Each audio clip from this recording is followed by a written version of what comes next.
Hey, I'm Nezar, the film rep over at RCEM, and you're watching the RCEM channel.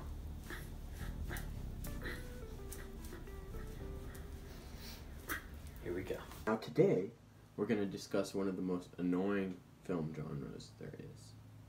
Yes, it is one of the most annoying film genres, Barry, come on, man, listen. No, I have a good argument. Barry, I have a good argument for this. I do, I swear I do.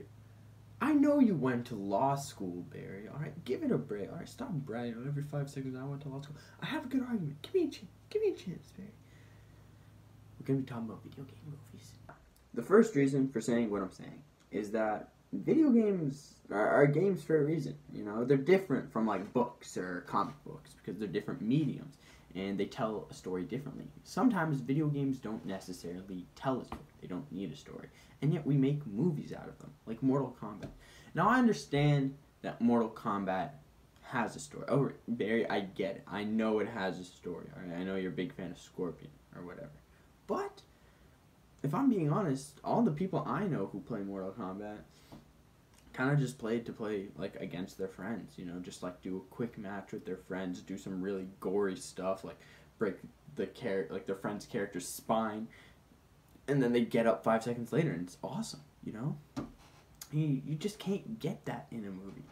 So, you know, video games are a little different that way. I know it's dark, Barry, but it's the truth, alright? Sometimes you just want to break your friend's spine, and then just go. In the game! Jesus! Alright, so now my second point is kind of like the opposite of my first point, alright? No, I'm not contradicting myself, alright? Easy, alright? Take a break. What I'm saying is that sometimes the video game is so cinematic that, like, you kind of already seen the movie or the show by just playing the video game, you know? It was just, the motion capture was, performances were so real and the story was so omnipresent in the world that you really just felt as if you watched a movie and that you like experienced it through the character. And that's what's really amazing about video games, especially with graphics constantly improving from every year, you know, constantly improving. It's getting closer and closer to the quality of a movie or a TV show. And I think a great example of this is The Last of Us, which currently has a TV show, I believe. But the video game already had such wonderful motion capture performances as well as such powerful storytelling elements used by Neil Druckmann, the story director on The Last of Us. So it was really just powerful. Yeah, I cried, alright? It was a beautiful story. Don't look down on me. It was a beautiful story. Yeah, I cried. Of course I cried. You're the heartless one for not crying. It's, you know, you don't need to retell it through a movie and TV show because it's like you've already seen it. Yeah, I cried. Alright, okay, take your toxic masculinity somewhere else, you turtle. My third and final point consists of one of the most important differences between video games and movies, which is the interactive component.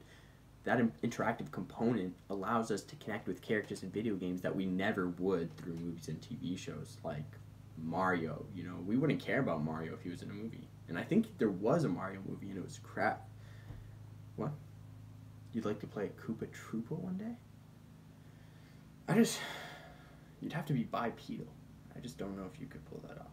If you start working out your legs, maybe, but like, it'll take some time.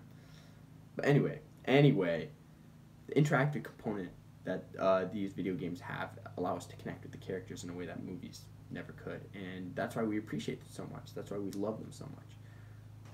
No, yeah. Barry, listen, you raised up a good point. Have there been any good video game movies? And honestly, yes, there have. I know, I surprised you with that. I surprised myself. You know, I'm a wild card. But yeah, there have been good video game movies, and I would say a good example of some are Sonic and Detective Pikachu. Just cause, you know, they weren't like amazing movies. Well, Sonic was pretty awesome, but like they weren't amazing movies. It's just that the characters, we love them. They had the advantage of nostalgia. So we watched them and we loved these characters because we already knew them. And a lot of them have been playing Sonic and Pokemon games since childhood. So seeing them on the big screen in a movie was just an epic experience. You know what I'm saying, Barry? But I don't think that would work for any other kind of video game. It would have to be like a specific kind of thing. And another advantage that Sonic and Detective Pikachu did is that they put these video games in sets and plots in areas that we've never seen before, and stories that we've never seen these characters interact with before. So getting to see them in a whole new environment was very exciting, which made the movie that much more compelling. You get what I'm saying? You get what I'm dropping? I feel like that makes sense.